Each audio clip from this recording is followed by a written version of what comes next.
مشہور کہاوت ہے کہ ہاتھی کے دانت دکھانے کے اور کھانے کے اور۔ یہ کہاوت اس وقت سچ بن کر سامنے آئی جب نیو یارک کی ایک تقریب میں آئے دن ایک دوسرے پر سنگین نوعیت کے الزامات عائد کرنے والے نون لیگ اور پی ٹی آئی کے رہنما شیر و شکر ہو گئے۔ تفصیلات دیکھتے ہیں فہیم میاں کی اس رپورٹ میں۔ نیو یارک کے علاقے بروکلن میں پاکستانی کمیونٹی کی جانب سے یوم پاکستان کے موقع پر تقریب کا انعقاد کیا گیا، جس میں تمام سیاسی اور سماجی شخصیات نے شرکت کی۔ تقریب کا افتتاح نعت خوانی اور تلاوت قرآن پاک سے ہوا۔ میرا گدا میرا منگتا میرا غلام آئے۔ پاکستان سے آئے بریگیڈیئر اسلم گھمن مہمان خصوصی تھے۔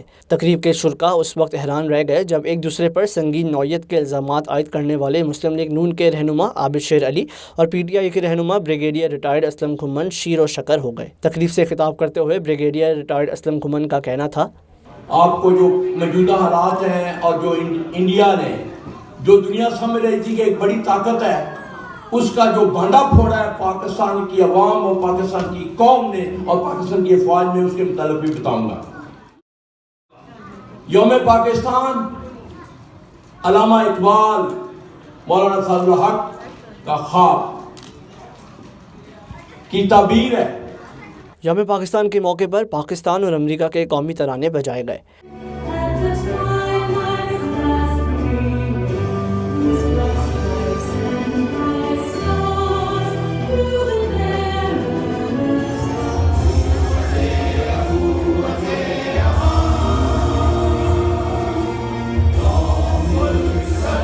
تئیس مارچ کے حوالے سے امریکہ کی معروف شخصیت شمس الزما کا تقریب سے خطاب کرتے ہوئے کہنا تھا، یہ جو قرارداد جو پیش کی گئی،